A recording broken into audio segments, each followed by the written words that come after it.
사랑하는 성도 여러분, 여러분 주변에는 서로 사랑을 주고받는 주 안에서의 형제요, 자매요, 그리고 가족과 동료들이 있습니다.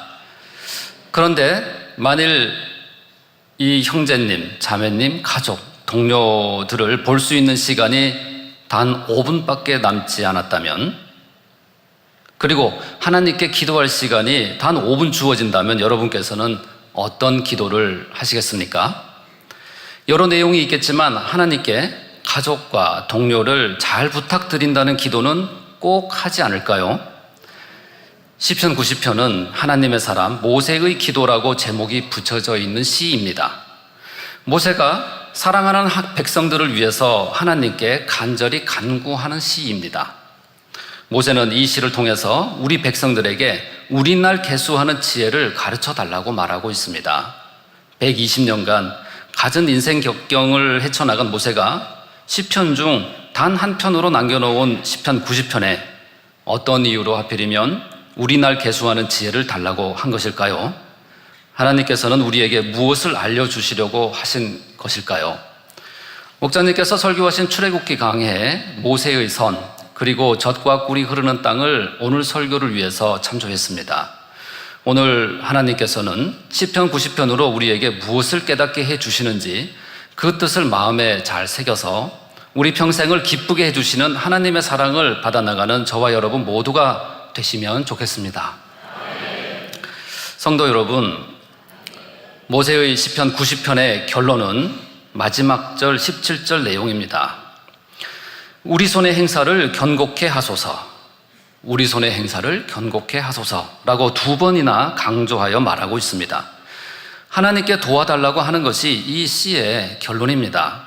그리고 하나님의 도움을 받아서 그 원하는 결론을 얻기 위해 백성들에게 지혜를 달라고 하나님께 요청하고 있는데, 그것이 바로 12절에 우리에게 우리날 계수함을 가르치사 지혜의 마음을 주소서 하는 것입니다. 모세는 왜 이런 간구를 했을까요? 모세가 살아온 인생을 보면 그 마음을 읽을 수 있습니다. 애굽의 바로왕이 130세의 야곱에게 나이를 묻자 야곱은 스스로 험악한 인생을 살았다라고 고백을 합니다. 마찬가지로 야곱의 후손인 모세도 그의 삶 역시 험악했다 말한 야곱의 삶 그 이상이었습니다. 애굽의 핍박이 최고조일 때 태어난 모세는 극적으로 생명을 건져서 왕궁에서 살았습니다. 40이 됐을 때는 의로움으로 애굽 사람을 살해했습니다. 광야로 피신해서 양을 치며 낮아진 삶을 살았습니다. 80세가 됐을 때 하나님을 뵙고 이스라엘 민족의 선지자가 됩니다. 애굽에서 백성들을 건져내고 약속의 땅으로 인도하는 삶을 살다가 120년 인생을 마감했습니다. 모세는 하나님께서 주관하시는 생사화복과 인생들이 겪은 희노애락을 많이 경험했습니다. 출애굽한 백성이 장정만 60만이었으니까 그들의 가족까지 계산해 볼 때 200만이 좋게 넘었을 것입니다. 가축까지 생각해 보면 그 규모는 실로 대단했을 것입니다. 게다가 늘 옮겨 다니는 생활이었습니다. 200만 인구면 대전이나 광주 인구보다 더 많습니다. 대구광역시가 약 240만이니까 그에 가깝다고 할 수 있겠죠. 여러분 상상이 되십니까? 그렇게 많은 사람들이 사막에서 천막을 치고 그것도 40년을 생활했습니다. 무더운 여름날 태양을 어떻게 막을 것이며 추운 밤 난방은 어떻게 했을까요? 먹을 음식은 어디서 어떻게 마련하고 물은 어디서 구했겠습니까? 그리고 화장실은 어떻게 처리했을까요? 가축들 먹이는, 그리고 사망하는 사람은, 그리고 태어나는 아기는 어떻게 했겠습니까? 출애굽 1세대가 거의 모두 사망했고 40년 후에도 약 200만 인구가 그대로 유지됐습니다. 그렇다면 40년간 하루 평균 130여 명 이상이 사망하고 또한 130여 명의 신생아가 태어난 셈입니다. 우리 대도시에서는 사람 사이의 분쟁을 처리하기 위해서 재판이 끊이질 않습니다. 마찬가지로 출애굽 백성들도 얼마나 분쟁이 많았겠습니까? 모세의 장인 이드로가 이를 보다 못해 나서서 모세의 짐을 덜 수 있도록 일꾼을 세운 일만 보더라도 잘 알 수 있습니다. 더욱이 하나님을 향한 여러 불순종 사건으로 수많은 백성들이 하나님의 보호를 받지 못하고 사망하기도 했습니다. 모세는 수많은 인생들이 죽어가는 모습을 지켜봐야 했습니다. 이러한 환경이었습니다. 모세와 백성들은 하나님 은혜 아니면 광야 생활을 이어나갈 수가 없었습니다. 매일 먹을 양식, 만나를 하나님께서 주셨습니다. 불기둥으로, 구름기둥으로 지켜주셨습니다. 사막의 독중으로부터도 백성들을 보호해 주셨습니다. 이처럼 하나님께서 함께 해주셨기 때문에 40년 광야 생활이 가능했습니다. 모세의 편으로 볼 때는 약속의 땅으로 인도하실 하나님, 시편 90편 1절 말씀처럼 대대로 우리의 거처가 되어주시는 하나님을 신뢰했기 때문에 가능한 일이었습니다. 모세는 하나님을 신뢰할 때, 그리고 잃어버렸을 때, 그리고 신뢰를 회복할 때, 그런 경우에 어떻게 되는지 그 차이를 살아가며 늘 경험했습니다. 이렇게 쉽지 않은 인생살이를 겪은 모세가 시편 90편에서 노래합니다. 9절에 우리의 모든 날이 주의 분노 중에 지나가며 우리의 평생이 일식간에 다하였나이다. 10절에 우리의 년수가 70이요 강건하면 80이라도 그 년수의 자랑은 수고와 슬픔뿐이요 신속히 가니 우리가 날아가나이다. 우리가 나이를 먹었다, 많이 경험했다, 지식을 쌓았다 하며 아무리 내가 오래 살았다 내세워 봐야 그 자랑의 내용은 수고와 슬픔뿐이고 순식간에 날아간다라고 모세가 표현하고 있습니다. 우리도 간혹 이런 표현을 합니다. 눈 깜빡했더니 벌써 나이가 40이고 60이고 80이더라 하는 것입니다. 아, 그때가 엊그제 같은데 라고 말합니다. 세월이 화살같이 날아간다고 하소연할 때도 있습니다. 그런데 모세는 말합니다. 이렇게 짧은 인생, 날아가는 듯 빠른 인생인데도 마치 영원히 사는 사람처럼 눈앞의 현실 앞에서 아웅다웅 한다는 것입니다. 하나님 앞에서는 천년도 어제의 하룻밤 같고 하룻밤 사이에 점 하나 같은데 그 짧은 세월인데도 죄를 지으며 주의 진노를 입더라 하는 것입니다. 출애굽 백성들과 40년을 지내면서 불순종과 행악으로 죽어나가는 사람을 늘 보아왔던 모세가 한 말입니다. 모세가 볼 때 이러한 백성들이 깨우쳐야 할 중요한 것은 결국 우리 모두에게 흙으로 돌아갈 날이 순식간에 다가오는 인생인데 금방 사라질 눈앞의 현실을 힘들모로 살아갈 것이 아니라 하는 것이었습니다. 중요한 것은 금방 지나갈 눈앞의 현실이 아니라 이제 곧 내게 오실 주님 뵙는 날, 그날입니다. 천국을 소망하며 내게 남은 날을 세워볼 줄 아는 지혜를 가지라 하는 것입니다. 그날을 알면 바로 그날의 천국을 소망하며 현재의 삶을 기쁘게 살아갑니다. 하루를 살면 고대하던 천국에서 영원히 살아갈 날이 하루 더 앞당겨지니 기쁜 날을 보냅니다. 그러나 그 날을 잘 알지 못하면 하루 지날 때마다 죽음의 날이 하루씩 더 앞당겨지는 것입니다. 나이 먹는 것이 두려워질 정도로 시간이 빠르게 가죠. 그러니 12절에서 모세는 우리에게 우리 날 계수함을 가르치사 지혜의 마음을 얻게 하소서라고 기도합니다. 모세는 하나님을 의존했고 하나님께서 함께 해주셨고 하나님에 의해서 변화된 분입니다. 하나님을 만난 사람은 변화되기 마련입니다. 금송아지 사건을 보십시오. 의분으로 살인까지 했던 모세입니다. 그런데 하나님을 만납니다. 천국과 지옥이 있음을 알고 생명책이 있다는 것도 아는 모세가 됐습니다. 지면에서 가장 온유한 분이 됐습니다. 그러니 죄 때문에 하나님의 징계 앞에 죽을 수밖에 없는 백성들을 위해서 자신의 영원한 생명을 담보해서라도 죄를 지어 죽어가는 백성을 살려달라고 애원합니다. 최고 차원의 선과 사랑이죠. 이런 선과 사랑을 가진 분이 백성들을 지극히 사랑해서 하나님께 간구한 내용이 우리 날을 계수하는 지혜를 주시라고 하는 것입니다. 3절에서는 주께서 사람을 티끌로 돌아가게 하시고 말씀하시길 너희 인생들은 돌아가라 라고 말씀하셨습니다. 우리의 죄로 인해서 7, 80을 살아도 그 자랑은 수고와 슬픔뿐이고 순식간에 사라질 인생들입니다. 하나님께서는 그런 인생들에게 돌아가라고 명령하셨지만 모세는 그럼에도 불구하고 13절, 14절에서 하나님 우리에게 돌아와 주세요라고 말합니다. 우리에게 돌아오셔서 우리의 남은 평생을 기쁘게 해주세요라고 간구합니다. 우리뿐만 아니라 후손들에게까지도 대대로 함께 해주시라고 간구합니다. 우리에게 우리날 계수함을 가르치사 지혜의 마음을 주셔서 그렇게 해주시라고 부탁하고 있는 것입니다. 우리가 주의 능력을 제대로 알고 우리의 남은 날을 겸허히 잘 계수하여 살았더라면 그러지 않았을 텐데, 이제 우리와 우리 후손들은 하나님께 잘하겠습니다. 그러니 부디 돌아오셔서 우리뿐만 아니라 우리 후손들에게도 대대로 함께 해주시기를 조르고 있는 것입니다. 하나님 만나서 변화된 모세입니다. 하나님 닮은 사랑이 있습니다. 자신의 생명을 내어줘서라도 백성들에게 다시 잘할 수 있는 기회를 달라 했던 모세입니다. 그런 모세가 백성들을 위해서 간구하는 시편 90편에서 모세는 우리날 계수하는 지혜를 달라고 하나님께 기도하고 있습니다. 여러분, 그러면 모세가 이토록 말하는 우리날 계수하는 지혜는 구체적으로 무엇을 말하는 것이겠습니까? 조금 더 살펴보도록 하겠습니다. 우리는 흔히 내가 지금 무엇을 해야 하는지를 생각하며 계획하고자 할 때 나를 계수합니다.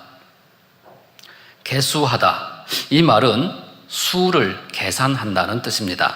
예를 들어서 다음 주에 시험을 치러야 하는 학생이라면 시험 날까지 며칠이 남아있는지 그 수를 세어봅니다.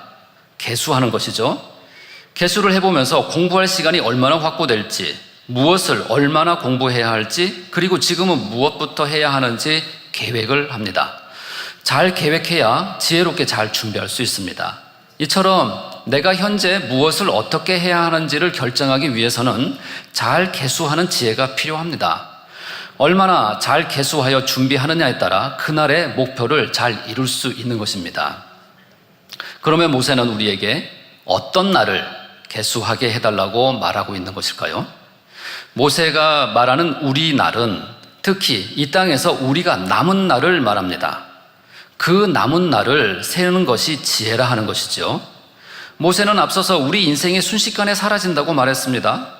그러면 어차피 흙으로 돌아갈 인생인데 무엇을 한들 무슨 소용입니까? 하고 허무하다 생각할 수 있습니다. 그러나 우리 날을 세워보는 지혜가 있다면 상황은 달라집니다. 우리의 마지막 날, 내 삶을 마감하는 날은 이 땅에서 살아가는 마지막 날 맞습니다. 하지만 동시에 영원히 살아가는 날의 시작입니다. 이 진리는 하나님을 알고 믿어야 가질 수 있는 지혜입니다. 내 삶의 마지막에는 반드시 천국 혹은 지옥 중 둘 중 한 군데를 가야 한다는 사실을 아는 것이 지혜이죠. 이 사실을 알면 이 땅에서 우리는 그날을 준비하는 삶을 살아갑니다. 누구도 피할 수 없는 심판의 날을 마음에 두고 계수하는 사람들은 눈앞에 어려움이 와도 웬만해서 요동하지 않습니다. 이 땅에서 잠시뿐인 삶의 끝에는 반드시 자신에게 찾아올 마지막 순간, 천국이냐 지옥이냐가 결정되는 그 순간이 오기 마련인데 하룻밤의 점과 같은 현실의 문제점이 그리 크게 느껴지지 않습니다. 그리고 하나님 함께 해주시는데 무엇이 두렵겠습니까? 하나님 함께 해주신다는 사실을 확신하면 가데스 바네아에서 여호수아와 갈렙처럼 가나안 거민을 보고 우리의 밥이라고 고백할 수 있습니다. 골리앗 앞에서 다윗처럼 물매질할 수 있다 하는 것입니다. 게다가 전지전능한 하나님께서 약속의 땅을 들여보내주시겠다고 직접 약속까지 해주셨는데 그날을 계수하는 지혜로운 자라면 눈앞에 불가능해 보이는 일들도 문제가 되지 않았을 것입니다. 단지 그날을 준비하는 과정으로 여깁니다. 그날을 확실히 계수하는 마음이라면 불평, 원망으로 불뱀에 물릴 이유도 없었고 반역으로 땅에 삼켜지지도 않았을 것입니다. 여러분, 그 무엇보다도 누구도 피할 수 없는 심판의 날을 준비하는 일이 우리에게 가장 중요한 삶입니다. 그런데도 백성들이 눈앞의 현실에서 그 사실을 잊어버리고 영원히 살아갈 사람처럼 불평불만하고 심지어는 하나님까지 원망하고 애굽으로 돌아가겠다라고 말합니다. 그러니 모세는 우리에게 우리날 계수함을 가르치사 지혜의 마음을 얻게 해주시라고 하나님께 기도하고 있는 것입니다. 그래서 모세가 시를 지어서 기도합니다. 그렇게 짧고 덧없는 인생을 살면서 많은 사람들이 죄를 짓고 사는 것에 대해서 8절에 주께서 우리의 죄악을 주의 앞에 놓으시며 우리의 은밀한 죄를 주의 얼굴빛 가운데 두셨사오니 했습니다. 아무리 사람들 모르게 은밀한 죄를 지어도 하나님께서는 모두 아십니다. 11절에 누가 주의 노의 능력을 알며 누가 주를 두려워하여야 할 대로 주의 진노를 알리까 했습니다. 하나님을 알면 두려워서라도 죄를 짓지 못할 텐데 인생 끝날에 반드시 심판이 있는데 그 사실을 안다면 잠시뿐인 인생을 살면서 죄를 짓고 살 수는 없는 일입니다. 9절에 우리의 모든 날이 주의 분노 중에 지나가며 우리의 평생이 일시간에 다하였나이다 했습니다. 아무리 사람들 모르게 은밀히 죄를 지어도 그 죄는 하나님 앞에 모두 드러날 수밖에 없고 주의 분노 중에 우리의 평생이 일시간에 다하는데 그 두려움을 알아야 할 텐데 우리 인생이 그렇지 못하다 하는 것입니다. 그 날을 아는 사람에게는 이 귀하고 낭비하기에 너무나 아깝고 짧고 소중한 날을 어떻게 하나님 앞에서 불평원망하며 죄짓고 살 수 있겠습니까? 모세는 이와 같이 지금 말씀드린 대로 기도했습니다. 여러분, 우리는 100살을 산다고 해도 우리에게 주어진 날은 겨우 36,500일 뿐입니다. 하루를 살면 하루씩 줄어듭니다. 또는 하루씩 마지막 날로 다가갑니다. 하루를 살면서 그토록 소망하던 천국 가는 길로 하루씩 다가가느냐, 아니면 내 죄로 인한 심판의 날이 또 하루 앞당겨졌느냐는 바로 나 자신에게 달려 있습니다. 그 마지막 날은 우리 각자에게 반드시 다가옵니다. 누구도 피할 수 없는 날입니다. 성도 여러분, 우리 날 계수하는 지혜가 있으면 우리가 지금 무엇을 가장 먼저 해야 하는지 알 수 있게 됩니다. 무엇일까요? 바로 회개입니다. 우리의 날을 알면 우선 우리는 그날의 천국으로 들어갈 수 있는 자격부터 갖추고자 합니다. 주님을 영접하고 성령을 받아 거듭나야 하는 일이지요. 그러기 위해서는 회개, 통회자복의 순간이 필요합니다. 베드로전서 4장 7절에 만물의 마지막에 가까웠으니 그러므로 너희는 정신을 차리고 근신하여 기도하라. 마태복음 3장 2절에 회개하라. 천국이 가까웠느니라 했습니다. 우리가 그날이 가깝다는 걸 알면 우리는 회개부터 하게 돼 있습니다. 그날을 위해서 가장 먼저 준비해야 할 일 중에 하나입니다. 세례 요한이 때를 알고 전하는 말을 보겠습니다. 마가복음 1장 15절에 때가 찼고 하나님 나라가 가까웠으니 회개하고 복음을 믿으라 했습니다. 마지막 날이 오니 회개부터 하라고 하고 있습니다. 주님을 영접해서 회개하여서 성령을 받고 나면 우리는 하나님의 형상을 더욱 닮아 나가기 위해 애를 쓰는 사람이 됩니다. 하나님의 형상을 닮으려면 우리는 하나님의 마음을 알아야 닮을 수 있습니다. 하나님을 아는 방법은 바로 하나님의 말씀인 성경을 알아나가면 됩니다. 하나님의 사랑을 알아나갈수록 우리는 하나님 얼굴을 더욱 구하게 됩니다. 그리고 마지막 날을 피하는 자가 아니라 마지막 날을 사모하는 자가 됩니다. 호세아서 6장 3절 전반절에 그러므로 우리가 여호와를 알자, 힘써 여호와를 알자 한 것처럼 하나님을 알아나가려는 애쓰는 날로 우리의 남은 날들이 채워지게 되어 있습니다. 그러면 하나님을 더욱 닮아가고 하나님의 사랑하는 마음을 더욱 닮아가고 그 마음도 생깁니다.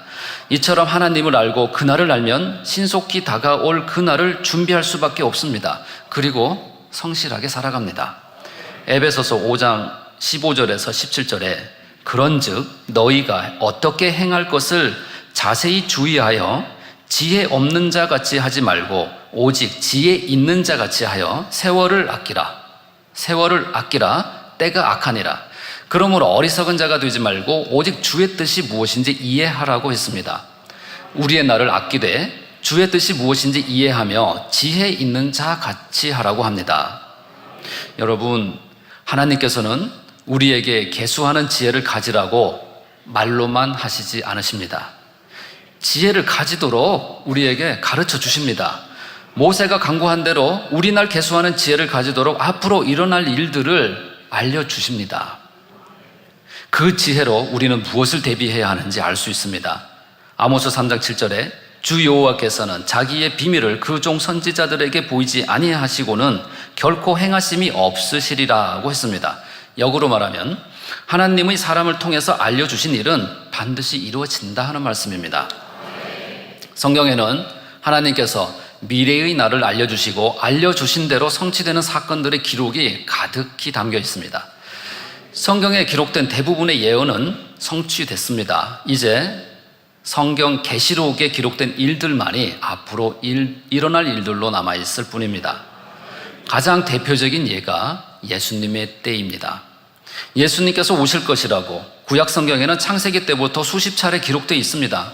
특히 이사야 53장을 보면 예수님께서 십자가를 지시고 어떻게 고난받으시는지 상세히 구체적으로 묘사되어 있을 정도입니다. 뿐만 아니라 세례 요한이 예수님의 길을 예비하고 있었고 예수님께서도 스스로 누구신지 말씀으로 뿐만 아니라 권능으로 나타내셨습니다. 그리고 앞으로 일어날 일들도 말씀해 주셨습니다. 기원 후 70년 예루살렘 성이 함락될 것과 마지막 때의 징조까지도 알려주셨습니다. 우리나라를 계수하는 지혜는 지식의 많고 적음에 달려있지 않습니다. 마음이 얼마나 선한가에 달려 있습니다. 예수님을 하나님의 아들로 믿는 것이 선입니다. 그러면 예수님의 예언 말씀도 믿게 되어 있습니다. 그러면 마지막 날에 대한 믿음으로 우리 나를 계수합니다.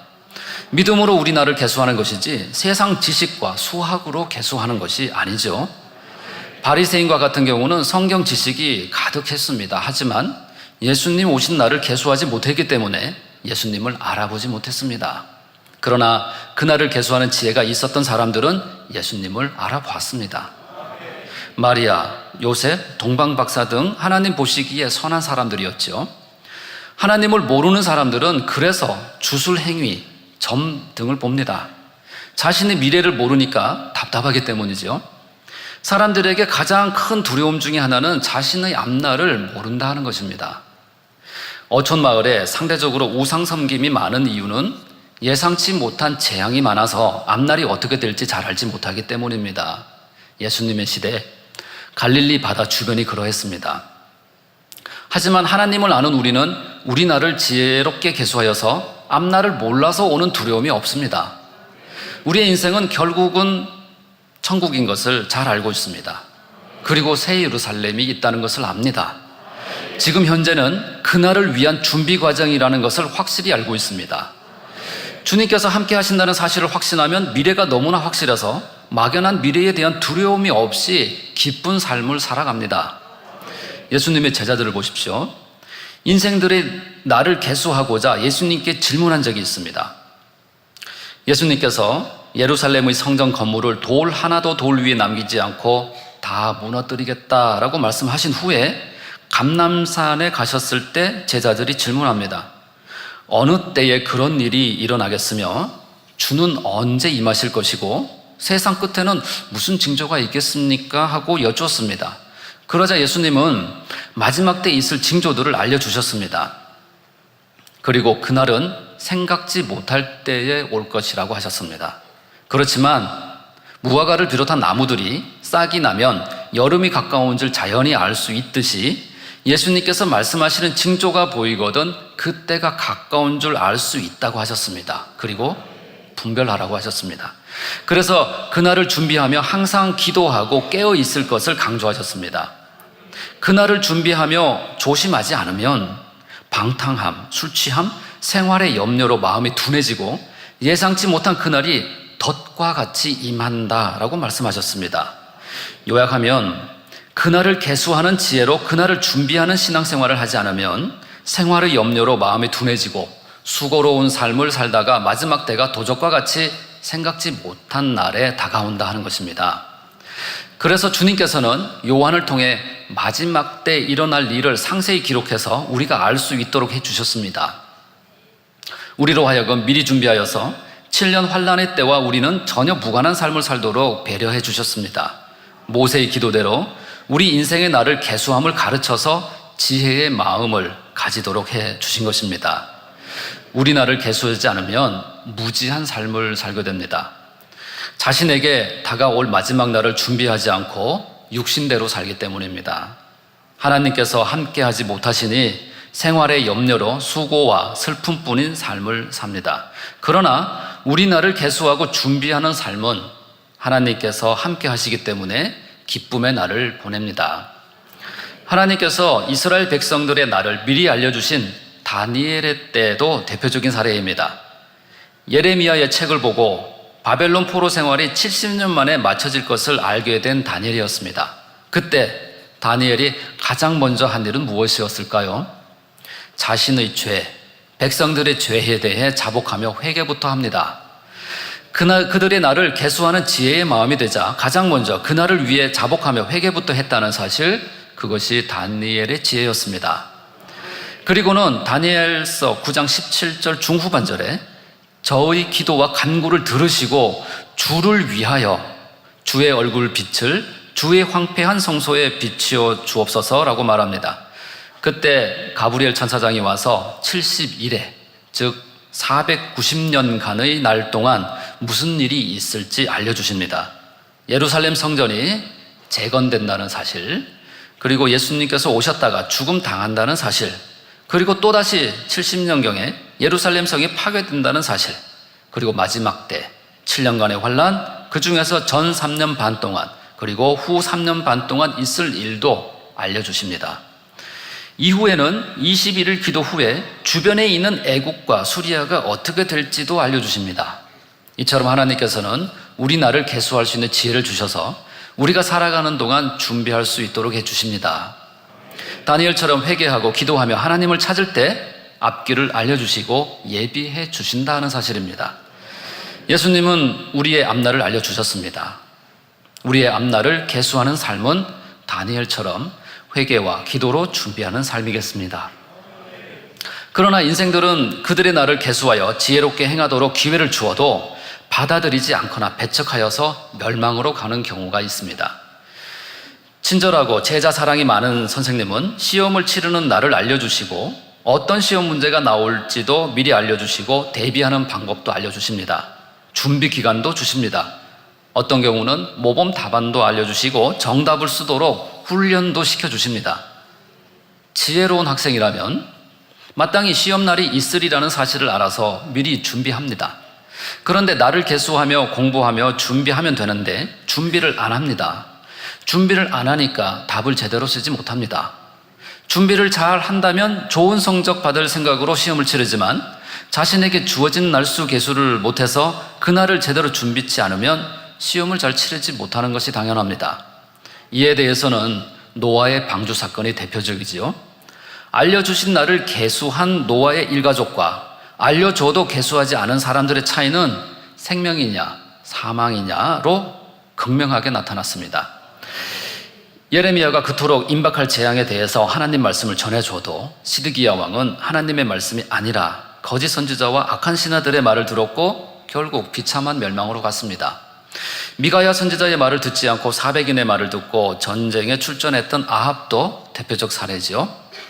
하나님은 성경으로 우리 날을 잘 계수하며 지혜롭게 살아갈 수 있도록 해주시는데 만일 그 말씀대로 행하지 못한다면 살아가는 그 날이 결국에는 허무한 날이 되기 마련입니다.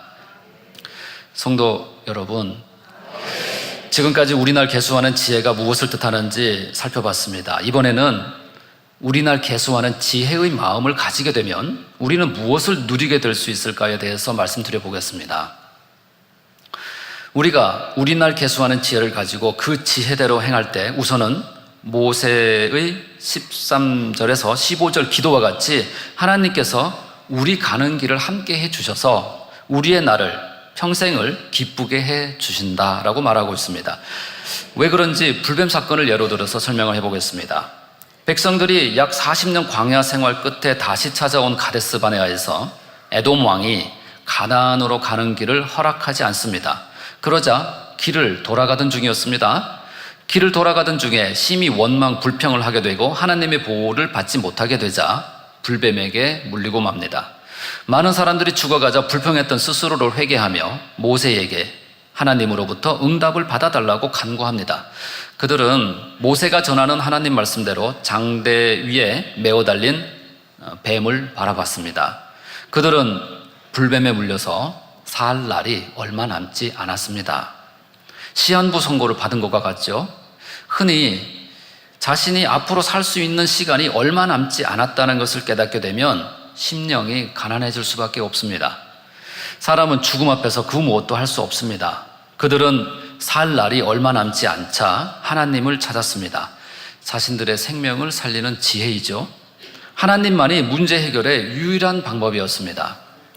자신들이 하나님을 직접 찾지 못하자 하나님의 사람인 모세에게 부탁해서 하나님이 자신에게 돌아오게 해주셔서 자신들과 함께 하도록 간구합니다. 그래서 다시 생명을 찾고 기뻐할 수 있게 해달라는 것입니다. 여러분, 이들이 자신들이 생명이 얼마 남지 않았음을 깨닫자 가장 먼저 했던 일이 무엇이었습니까? 바로 회개였습니다. 그들은 스스로 즉시 회개했습니다. 그리고 모세를 찾았습니다. 자신들의 나를 계수하는 지혜의 마음이 트이자 물도 없고 맛있는 음식도 없고 차라리 죽는 게 낫다, 애굽이 더 좋았다, 불평불만하던 생각이 싹 사라졌습니다. 이 지혜도 사실은 스스로가 가질 수 있는 것은 아니었지요. 하나님께서 주셔야 합니다. 그래서 모세가 우리에게, 백성들에게 그 지혜를 가르쳐 달라고 기도했습니다.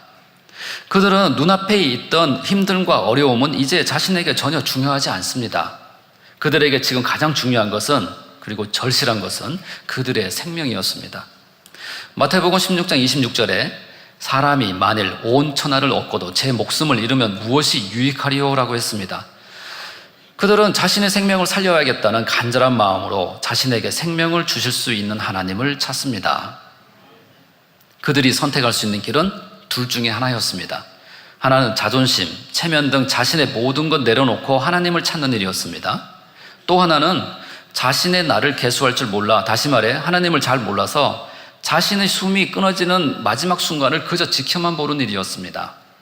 하나님 계신다는 사실을 아는 사람은 자신의 나를 계수하는 지혜가 있어서 신부단장하며 하나님을 찾기 마련입니다. 그리고 하나님께서 함께 해주셔서 기쁜 날을 누릴 수가 있습니다. 그러한 지혜가 있는 사람은 죄를 지을 수 없습니다. 죄가 있으면 주의 분노로 자신의 평생이 일시간에 다할 수 있다는 것을 알 뿐만 아니라 살아가는 것이 수고와 슬픔뿐이라는 것을 알기 때문입니다. 모세의 표현대로죠. 우리 날 계수하는 지혜가 있으면 14절 말씀에 아침에 주의 인자로 우리를 만족해 하사 우리 평생에 즐겁고 기쁘게 하소서라는 모세의 기도에 응답받는 복된 자가 될 수 있습니다. 우리는 우리 날 계수하는 지혜로 불뱀에 물리는 일이 없어야 할 뿐만 아니라 설사 불뱀에 물리는 실수가 있다 하더라도 즉시로 신속히 하나님을 찾아야 합니다. 그런데 주님께서 일러주신 우리 나를 올바르게 계수해야 지혜인데 이를 사람의 생각대로 잘못 계수하거나 의도적으로 계수해서 많은 사람들을 그릇된 신앙생활로 몰아가는 경우가 있습니다. 이에 대해 데살로니가 교회 일부 성도들의 성경 기록이 대표적입니다. 바울이 2차 선교 여행을 하면서 개척했던 데살로니가 교회의 일부 성도들은 잘못된 종말론으로 데살로니가 후서 3장 11절과 같이 게으르게 살며 규모 없이 살며 도무지 일을 하지 않았습니다. 바울은 이 소식을 듣고 이를 바로잡기 위해 데살로니가 후서 2장의 말씀들을 서신으로 적어 보냅니다. 오늘날에도 그릇된 종말론으로 바르지 않는 신앙생활을 하는 경우가 제법 있습니다. 그래서 이에 대해서는 성경은 어떻게 설명하고 있는지 데살로니가 후서 2장을 눈여겨볼 필요가 있습니다. 데살로니가 2장의 요지를 간략히 풀어서 말씀을 드려보겠습니다. 데살로니가 성도 여러분, 누군가로부터 편지로나 말로나 주가 다시 오시는 마지막 날이 곧 이르렀다고 하는 소문을 접한다 하더라도 쉽게 요동하거나 두려워하지 마시고 미혹받지 마시기 바랍니다. 먼저 배도하는 일이 있겠고 불법의 사람, 곧 멸망의 아들, 다시 말해 적그리스도가 나타나서 하나님 성전에서 자기가 하나님이라고 자신을 높이는 때가 옵니다. 여기서 말하는 하나님 성전은 그때 당시는 이스라엘 성전 전 세계에 하나밖에 없었습니다. 적그리스도가 나타나서 하나님의 성전에 자기가 하나님이라고 하는 때는 요한계시록에 나오는 7년 환란의 때를 말하는 것입니다. 다시 본론으로 돌아오겠습니다. 그리고 난 뒤에 주님 오시고 그때가 종말입니다. 아직은 때가 아닙니다. 제가 일전에 들러서 여러분들께 종말에 대해서 말씀드린 바 있는데 잊어버리셨습니까? 적그리스도는 지금도 활동하지만 종말의 때에 나타나야 하므로 주님께서 적그리스도를 지금은 막고 있습니다. 종말에는 적그리스도가 나타나지만 주께서 강림하셔서 그를 물리칩니다. 그때는 7년 환란 마지막 때이겠죠. 그때 나타나는 적그리스도는 사단의 역사를 따라 모든 능력과 표적과 거짓 기적과 불의의 모든 속임으로 불의를 좋아하는 자들을 미혹하여 멸망에 이르게 합니다. 하나님께서 적그리스도의 미혹을 허락하시는 것은 불의를 좋아하는 모든 자들을 심판받게 하려 하시는 것입니다. 데살로니가 형제들이여, 우리가 알려주는 것을 따르십시오. 이런 내용입니다.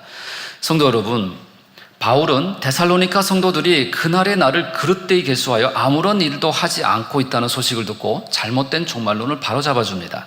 데살로니가 후서 2장의 말씀은 이런 취지에서 기록된 서신입니다. 마지막 때는 아직 이르지 않았고 그때는 제3성전이 다시 재건되고 그 성전 안에 적그리스도가 나타나는 때이니 지금은 각자에게 주어진 소명에 집중하며 성실히 살아가야 한다고 말하고 있습니다. 오늘날 우리나라에서도 이렇게 잘못된 개수로 그릇된 종말론으로 극명하게 오류를 보여준 대표적인 사례가 있습니다. 여러분, 2011년도에 리투아니아의 빌니누스 시의 시장님이 직접 장갑차를 몰고 가서 불법 주차한 고급 승용차를 깔아뭉갰습니다. 여러분, 이 시장님에게 만일 상을 주고 싶다면 어떤 상을 주시겠습니까? 전혀 화평하지 않은 방법, 그 분야에서 최고의 상을 줘야겠죠. 그래서 그 시장님은 최고의 평화상, 노벨 평화상이 아닌 최고의 거꾸로 평화상인 이그노벨 평화상을 받았습니다. 마찬가지로 최악의 숫자 계산으로 이그노벨 수학상을 받은 사람이 우리나라에 있습니다. 바로 1992년도 안타까운 사건입니다. 다미선교회 사건의 주동인물입니다. 1992년도 10월 28일 주님 오시는 종말이라고 하여서 수많은 사람이 그날을 준비하며 기다리고 있었고 생중계까지 하고 있었습니다. 하지만 그날이 끝나도록 아무런 일도 발생하지 않았습니다. 그 사건의 여파로 수많은 사람들이 크고 작은 피해를 입었습니다. 직장을 그만두고 온 사람들, 재산을 정리하여 드린 사람들, 학업을 그만두고 온 사람들, 생업과 가족을 버리고 온 사람들, 사회적으로 큰 무리를 빚었습니다. 그때 종말론을 주창했던 주 인물은 자신의 오류를 회개하는 보도를 했었습니다. 약 25년이 지난 지금에도 그때 동참했던 사람도 회개문을 신문보도 최근에 했습니다. 그는 성경에서 예언하는 날을 잘못 계수하여서 시한부 종말론의 오류를 분명하게 보여주었습니다. 데살로니가 전서 5장 20절에 예언을 멸시치 말고 라고 했습니다. 여기서 예언은 하나님께서 하신 말씀입니다. 앞서 말씀드린 시한부 종말론은 하나님의 말씀인 예언을 멸시하는 결과를 낳았습니다. 하나님 알려주신 우리 날을 그릇되이 계수한 결과이죠. 우리는 이런 오류를 따라갈 이유가 전혀 없습니다. 다니엘서, 사복음서, 그리고 계시록에 나오는 하나님 말씀을 제대로 이해하고 있다면, 그리고 목자를 통해서 제대로 배워왔기 때문에 그 하나님 말씀이 기준이 되니 그런 오류에 처할 일이 없습니다. 이러한 사례는 우리의 일상생활에서도 흔히 있을 수 있습니다. 예를 들자면 이런 것입니다. 결국은 주님 오실 텐데 굳이 열심히 공부할 필요 있을까? 굳이 열심히 생업에 종사하며 살아갈 필요가 있을까 하며 세상 일이라 치부하고 성실히 임하지 않는 사례입니다. 이는 하나님께서 원하시는 일이 아닙니다. 세상의 빛과 소금이 되고 성실함을 식물로 여겨 세상에서 본이 되고 그리스도의 향을 내야 하는데, 하나님 믿는다 하는 사람들이 본을 보이지 못하고 도리어 규모 없고 일하지 않는 모습을 보인다면 하나님의 영광을 가리는 일입니다. 이와 같이 우리 날 계수하는 지혜가 없거나 그릇되이 계수하면 하나님과 무관한 삶을 살아갈 가능성이 있습니다.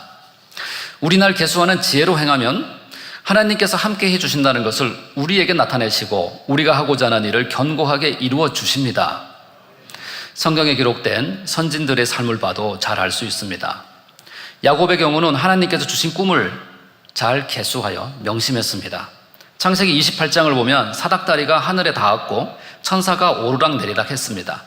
지금 야곱이 누워있는 땅을 야곱과 야곱의 자손들에게 주리라 했습니다. 야곱은 그곳에 돌기둥을 세우고 베델이라고 불렀습니다. 그런 야곱은 눈앞에 어떠한 어려움이 와도 하나님께서 주신 꿈을 기억했습니다. 그 땅을 받을 날을 확신했습니다. 그래서 간교하고 자기적인 기회가 있어서 얼마든지 피해갈 수 있었던 야복 강가에서 그는 하나님께서 주신 꿈대로 생명을 무릅쓰고 고향 가는 길을 택했습니다. 야곱의 아들 요셉도 마찬가지입니다. 선하고 고든 마음의 중심이 있었던 요셉도 하나님께서 자신에게 주신 꿈을 끝까지 신뢰했습니다. 그날이 반드시 오리라는 계수를 하니 자신의 생명을 위협하는 어떤 상황에도 하나님의 뜻을 찾으며 헤쳐나갈 수가 있었습니다. 아브라함도 아들을 가질 수 있다는 그날을 확신했습니다. 반면 사라는 웃었습니다. 바울을 보십시오. 주님을 만나자 그의 삶은 180도 바뀌었습니다. 그는 마지막 날이 가까움을 알고 옥중에서 디모데에게 서신을 보냅니다. 자신의 날을 후회 없이 살았음을 볼 수 있습니다. 디모데후서 4장 6절에서 7절을 보면 나의 떠날 기약이 가까웠도다. 내가 선한 싸움을 싸우고 나의 달려갈 길을 마치고 믿음을 지켰으니 이제 후로는 나를 위하여 의의 면류관이 예비되었으므로 주 곧 의로우신 재판장이 그날에 내게 주실 것이니 내게만이 아니라 주의 나타나심을 사모하는 모든 자에게니라 라고 했습니다. 여러분, 이처럼 우리도 자신에게 주어진 날을 참 잘 살았다고 스스로 평가할 날이 그날이 오겠지요? 바울은 스스로의 마음에 책망할 것이 없을 정도로 선한 싸움을 싸우며 믿음을 지켰다고 말합니다. 얼마나 멋있는 고백입니까? 최근 우리 앞에 놓인 상황에서 우리는 이런 고백을 할 수 있는 날을 기다리며 지혜롭게 오늘날을 이겨가고 있는 중이라고 할 수 있습니다.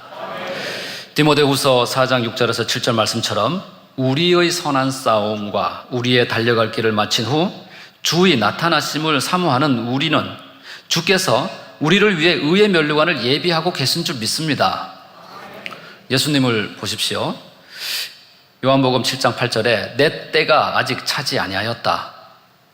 마가복음 14장 41절에 때가 되었다. 이렇게 하시며 예수님은 예수님의 날을 정확히 계수하십니다. 십자가상에서 운명하시기 직전에는 다 이루었다라고 말씀하십니다.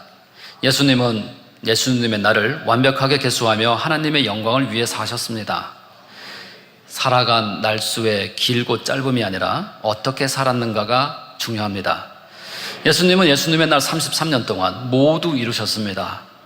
여러분, 우리 또한 우리의 날은 누구에게나 가까이 임박해 있습니다. 그러니 우리도 누구에게나 다가올 그날이 오히려 더욱 기다려지고 주의 나타나심이 사모되는 날이 되도록 지금 현재의 삶을 주께 드려지는 삶, 후회 없는 삶이 되어야 하겠습니다. 여러분, 세상에서도 오늘이 마지막 날인 것처럼 매 순간 최선을 다해 사는 사람은 최소한 그 노력만큼은 성공하기 마련입니다. 대표적인 사례 하나를 들어보겠습니다. 어느 한 지식인이 정치범이 돼서 총살형 선고를 받고 집행대에 섰습니다. 사형 집행 전 마지막 5분의 시간을 준다고 합니다. 그는 생각합니다. 5분 동안 무엇을 할 수 있을까? 5분 전입니다. 가족과 동료를 생각하며 기도했다. 사랑하는 나의 가족과 친구들, 먼저 떠나는 나를 용서하고 나 때문에 너무 많은 눈물 흘리지 말고 슬퍼하지도 마세요. 3분 전, 후회할 시간도 부족하구나. 왜 그리 헛된 시간을 보냈던가? 찰나의 순간이라도 더 주어진다면. 1분 전, 두려움으로 주위를 본다. 매서운 칼바람도 느낄 수 없겠구나. 맨발로 느끼던 땅의 냉기도 이제 느낄 수 없겠구나. 모든 것이 아쉽구나. 참 아쉽다. 처음으로 느끼는 세상의 소중함이다. 눈물이 흐른다. 사격을 위해 대열을 이루는 소리가 들린다. 살고 싶다. 조금만 더, 조금이라도 더. 그때 러시아 황제의 급한 전갈이 왔습니다. 집행이 중지됐습니다. 그리고 그는 시베리아로 유배를 갑니다. 그는 4년간 5kg의 족쇄를 차고 혹한 속에서 유배 생활을 했는데 그에게는 자신의 인생에서 가장 값진 시간이 됐다고 말합니다. 글쓰기가 허락되지 않는 유배 생활. 시간을 낭비할 수 없어서 머릿속으로 소설을 쓰고 심지어는 모두 외워버립니다. 유배 생활 후 인생은 5분의 연속이라는 각오로 글쓰기를 매진하고 눈을 감을 때까지 죄와 벌 등의 수많은 불후의 명작을 남깁니다. 그가 바로 지금까지도 널리 사랑받는 러시아의 대문호 도스토예프스키입니다. 그는 소설 백지에서 눈 깜짝할 사이에 흘러간 5분에 대해서 말합니다. 이 세상에서 숨 쉴 수 있는 시간은 5분뿐이다. 그중 2분은 동료들과 작별하는데, 그리고 2분은 삶을 되돌아보는데, 나머지 1분은 이 세상을 마지막으로 한 번 더 보는데 시간을 쓰고 싶다. 여러분, 이처럼 세상에서도 매 순간 마지막이라고 생각하며 최선을 다하는 사람은 그만한 열매를 맺습니다. 하물며 하나님께서 함께 하실 수 있도록 자신의 날을 계수하는 지혜가 있으면 무엇을 하든 어떤 일을 하든 하나님께 영광 돌리는 일을 하려 하게 됩니다.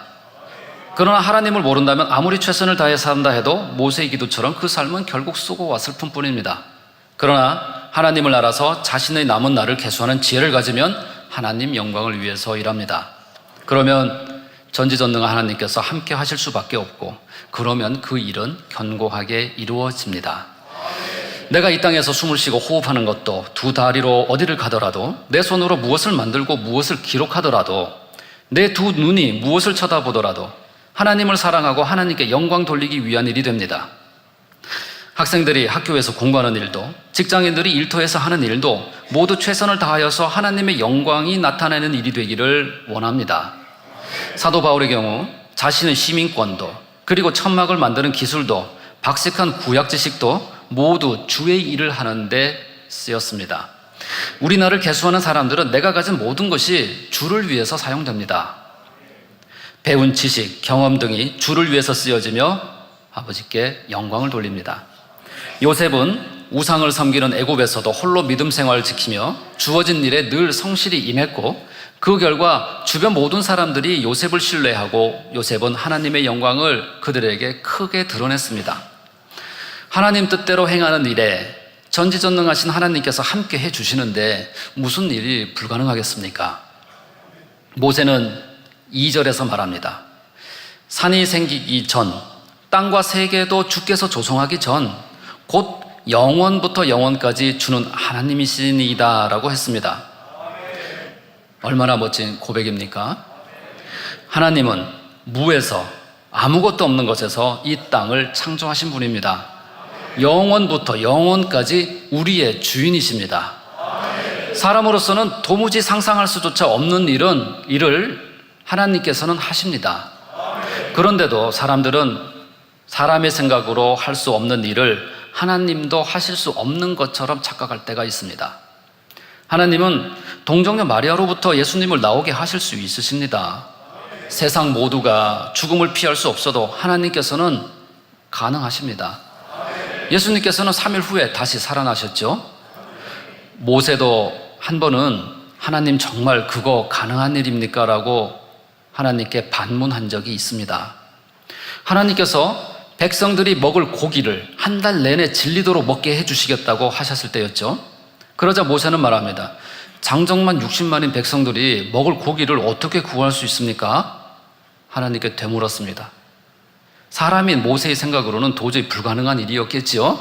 그러나 하나님은 메추라기를 가득 보내주셔서 온 사방에 무릎 높이만큼 고기가 쌓이도록 해주셨습니다. 면적으로 따지자면 여의도 면적의 거의 50배 정도 되는 걸로 추정을 합니다. 무릎 높이 30cm까지 메추라기 고기가 쌓였다고 생각을 해보십시오. 하나님께서는 우리 눈으로 아무리 불가능해 보이는 일이다 하더라도 모든 것을 하실 수 있는 분이십니다. 이런 일 모세는 늘 겪은 일입니다. 여러분, 단 한 번도 하나님께서는 우리의 하나님이 아니셨던 적이 없으십니다. 우리 날 개수하며 하나님 뜻대로 살아가면 불가능이 없는 하나님께서 함께 해주신다 하는 사실 기억해야 합니다.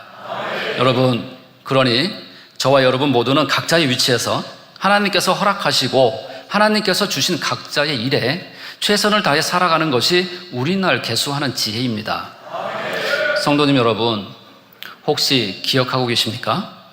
우리가 목자님을 대면한 4월 초 주일 아침 이성전에서 만남이 있었습니다. 그때 하신 말씀입니다. 저희들에게 이렇게 말씀하셨죠. 여러분은 어떻게 살아가고 있습니까? 계획을 세우고 그 계획대로 살아가고 있는지 우리에게 여쭈시며 계획을 세워서 규모 있게 살아가야 한다고 말씀하셨습니다. 여러분, 그러면 우리는 지금 현재 우리의 날을 잘 계수하고 살아가고 있는 걸까요? 우리가 우리 자신의 뜻대로 아무리 계획적이고 열심히 살고 최선을 다해도 하나님께서 가르쳐 주시는 우리 날을 계수하는 지혜가 아니면 그것은 하나님과는 관계없는 일이 될 수 있습니다. 무가치한 삶을 살고 신속히 날아가는 짧은 인생, 허무한 인생, 아무것도 남지 않는 삶일 뿐입니다. 목사님의 비유 한 편이 이 일을 너무나 쉽게 설명하고 있습니다. 아이들이 모여서 열심히 하루 종일 소꿉놀이를 합니다. 너는 의사고 나는 간호사고, 나는 대통령이고 너는 장관이고, 나는 대장이고 너는 사병이고, 의사놀이, 전쟁놀이, 인형놀이 등을 아주 열심히 합니다. 그러다가 해가 질 때가 되면 어머니가 부릅니다. 얘들아, 저녁 먹으러 와야지. 얘들아, 집에 들어와야지. 그러면 아이들은 열심히 하던 소꿉놀이를 끝내고 자신의 집을 향해 갑니다. 여러분, 소꿉놀이 할 때 가지고 놀았던 장난감들은 집에 들어갈 때 쓰임새가 없는 물건들입니다. 집에 들어가면 그날의 소꿉놀이는 끝납니다. 주께서 부르시면 우리는 세상에서 취한 모든 것을 내려놓고 가야만 합니다. 우리는 모세의 표현대로 티끌로 돌아갑니다.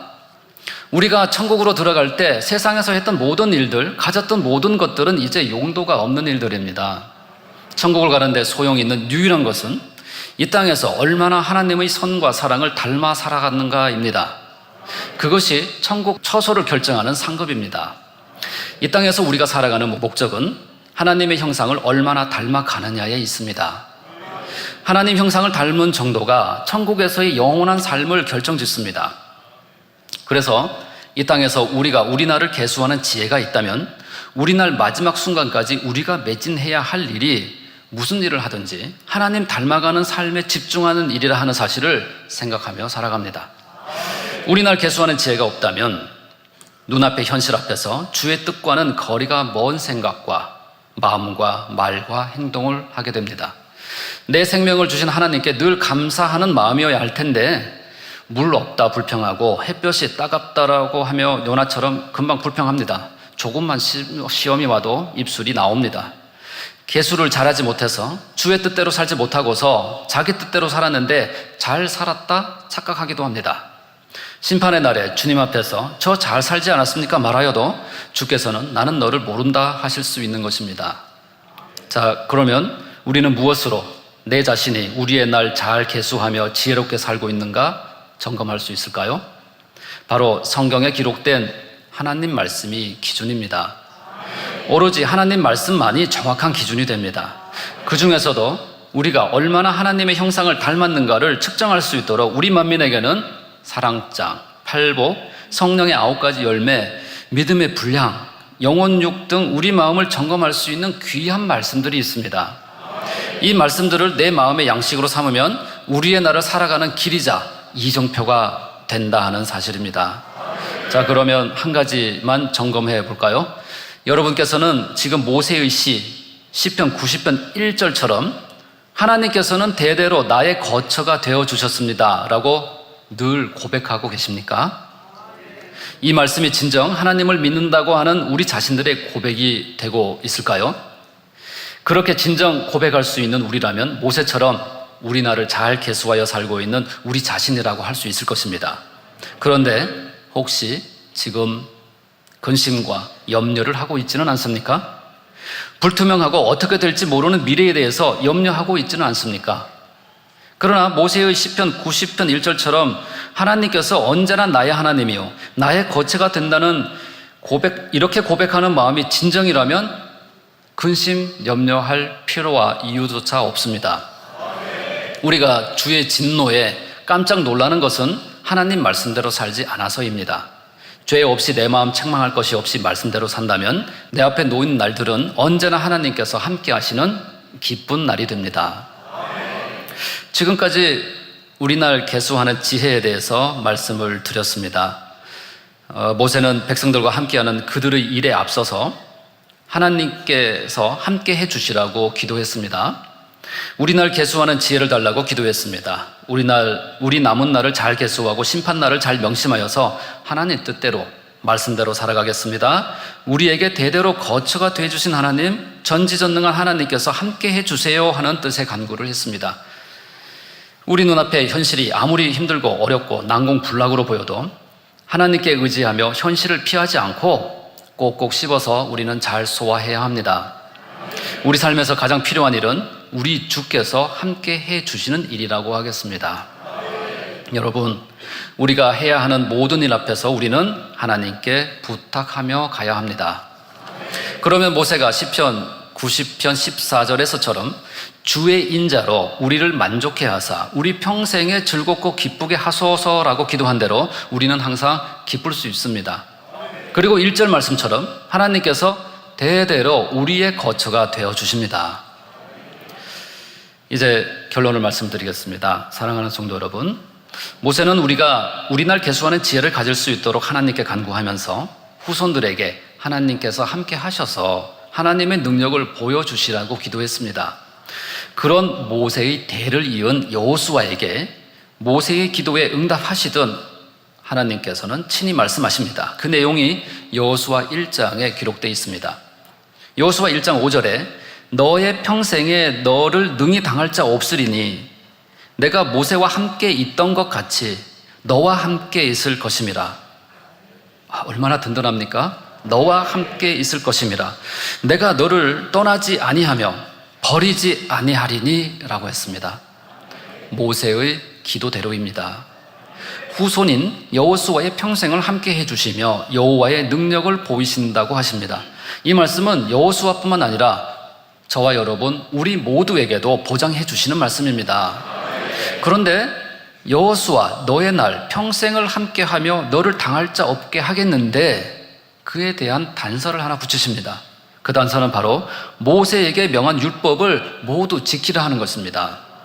여호수아 1장 7절에 오직 너는 마음을 강하게 하고 극히 담대히 하여 나의 종 모세가 너에게 명한 율법을 다 지켜 행하고 좌로나 우로나 치우치지 말라. 그리하면 어디로 가든지 형통하리니 라고 하셨습니다. 그리고 또 한 번 더 강조하십니다. 이어지는 8절에 이 율법책을 너의 입에서 떠나지 말게 하며 주야로 그것을 묵상하여 그 가운데 기록한 대로 다 지켜 행하라. 그리하면 내 길이 평탄하게 될 것이라. 내가 형통하리라 라고 하셨습니다. 그리고 또 거듭 강조하십니다. 하나님을 믿고 신뢰할 것을 말씀하고 계십니다. 이어지는 9절에 내가 너에게 명한 것이 아니냐. 마음을 강하게 하고 담대히 하라. 두려워 말며 놀라지 말라. 너가 어디로 가든지 너 하나님 여호와가 너와 함께 하느니라 하셨습니다. 하나님의 이 말씀들은 시편 90편에서 모세가 기도한 대로 응답해 주시고 있는 일들입니다. 하나님 돌아오셔서 함께 해주시라는 모세의 기도, 늘 함께 해주셔서 그들을 기쁘게 해주시라는 기도, 하나님의 능력을 후손들에게도 보여주시라 하는 기도, 모세의 기도 모두를 하나님께서 여호수아에게 그리고 우리 모두에게 보장하고 계십니다. 하나님의 확실한 보장을 받은 여호수아는 백성들에게 3일 내로 요단강을 건너 침노에 들어가자고 말합니다. 그러자 백성들이 하는 말 또한 우리는 눈여겨봐야 합니다. 우리는 범사의 모세를 청종한 것 같이 당신을 청종하려니와 오직 당신의 하나님 여호와께서 모세와 함께 계시던 것 같이 당신과 함께 계시기를 원하나이다. 하나님께서 함께 계시기를 원한다고 말하고 있습니다. 누구든지 당신의 명령을 거역하며 무릇 당신이 시키시는 말씀을 청종치 아니하는 자 그는 죽임을 당하리니 오직 당신은 마음을 강하게 하시며 담대히 하소서라고 여호수아에게 고백합니다. 백성들은 하나님께서 함께 하셨던 모세와 그 대를 이은 여호수아에게 청종할 것을 맹세합니다. 여호수아 당신을 따를 것이니 여호수아 당신은 강하고 담대하게 하세요라고 하며 그를 지지하고 있습니다. 여러분, 이러한 열매는 우리날 계수하는 지혜를 달라고 한 모세의 기도에 대해서 하나님께서 응답하신 열매입니다. 우리 또한 모세의 90편 시와 같이 기도해야 하겠습니다. 하나님은 전지전능하십니다. 저의 삶에서 하나님 아니시면 저는 아무것도 아닙니다. 저는 한낱 들풀과 같아서 이제 곧 소멸되기 마련입니다. 하나님께서 저희의 삶을 함께 해주셔서 우리의 거처가 되어주셨듯이 우리의 사랑하는 형제자매와 후손들에게도 함께 해주시길 원합니다. 우리에게 급히 지나가는 짧은 인생살이 죄짓지 말며 하나님 말씀대로 살도록 지혜를 가르쳐 주십시오. 모든 규례를 지키겠습니다. 그래서 하나님께서 우리와 우리 자녀들에게 늘 함께 해주셔서 우리의 삶을 늘 기쁘게 해주십시오. 우리가 하는 일로 아버지께 영광 돌릴 수 있도록 하나님 살아계심을 우리에게 나타내 주십시오. 우리도 모세의 뜻과 같이 그렇게 기도하며 하나님 말씀을 주야로 묵상하며 지켜 행하면 여호수아 1장 5절 말씀과 같이 내가 모세와 함께 있었던 것 같이 너와 함께 있을 것임이라. 내가 너를 떠나지 아니하며 버리지 아니하리니 할 것이며 8절 후반절에 그리하면 너의 길이 평탄하게 될 것이라 너가 형통하리라 하는 말씀대로 하나님의 역사가 저와 여러분 앞에 펼쳐 보일 것입니다. 하나님은 우리 사람의 생각으로는 도저히 이루어질 수 없는 축복도 능히 주실 수 있는 전지전능한 하나님이십니다. 우리에게는 하나님 계시면 무엇이든지 합니다. 무엇이든지 될 수 있습니다. 여호와여 우리와 함께 하소서.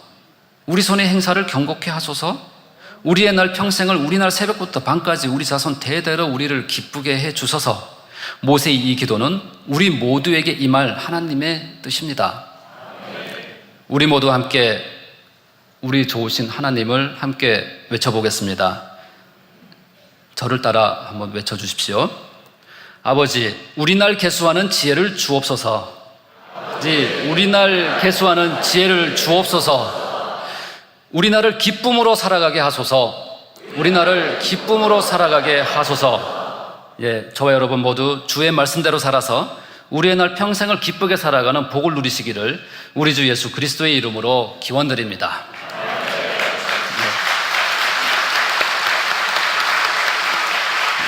감사합니다. 오늘 말씀 기억하시며 다 함께 통성으로 기도하시겠습니다.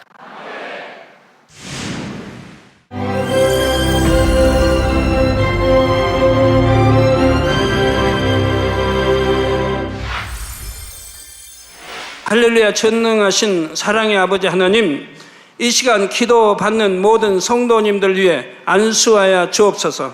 GCN 방송 시청자들이 인터넷과 화상을 통해 기도받는 지교회와 지성전 그리고 전세계 하나님의 자녀들 위에도 시공간을 초월하여 역사하여 주시기를 원합니다. 믿어지는 믿음을 주시고 부정적인 생각과 의심의 세력을 물리쳐 주옵시며 모든 시험 환난도 물리쳐 주옵소서. 머리부터 발끝까지 오장육부 뼈 마디마디 온몸의 신경 조직 세포 등 아픈 곳마다 성령의 불로 태우시고 근본의 빛으로 역사하여 주옵소서. 예수 그리스도의 이름으로 명하노니 원수마귀 사단 모든 질병 균 연약함아 물러가라. 빛이 임하라. 모든 불친 난치병도 성령의 불로 태워 깨끗하게 역사하여 주옵소서. 말라리아를 비롯한 모든 풍토병도 물리쳐 주옵소서. 깨끗함을 입을지어다. 감기, 기침, 열, 몸살, 독감 등 각종 유행성 질병도 다 물러가라. 어떠한 유행성 질병 균도 틈타지 않게 지켜 주옵소서. 위암, 폐암, 간암, 유방암, 자궁암, 대장암, 피부암 등 각종 암과 에이즈, 백혈병, 뇌졸중, 고혈압, 저혈압, 심장병, 폐병, 위장병, 당뇨, 부인병, 피부병, 갑상선 질환과 모든 염증도 깨끗게 하여 주옵소서. 소아마비, 중풍, 관절염, 디스크도 온전케 하여 주옵소서. 요통, 두통, 신경통을 비롯한 모든 통증은 사라질지어다. 간질, 자폐증, 우울증, 조울증, 노이로제 등 모든 정신질환도 물러가라. 모든 마비된 것도 풀어지고 일어나 걷고 뛸지어다. 눈도 잘 보이게 하옵시고 귀도 잘 들리게 하여 주옵소서. 소경은 눈을 뜨고 기머거리는 들으며 벙어리는 말할지어다. 각종 사고, 후유증도 깨끗게 하시고 부러진 뼈도 붙여 주옵소서. 화상 입은 것도 온전케 하옵소서. 화기야 물러가라. 열도 물러가라. 아버지 흉터도 나지 않게 역사해 주시기를 원합니다. 마약을 비롯하여 각종 약물과 독극물 중독도 깨끗함을 입을지어다. 죽은 신경과 세포가 살아나며 죽은 자도 살아나게 하여 주옵소서. 잉태의 축복도 주시기를 원합니다. 잉태 축복을 받으라. 예수 그리스도의 이름으로 명하노니 원수마귀 사단아 하늘 공중 곳에 잡은 악의 영들아 물러가라. 그의 사자들도 물러갈지니라.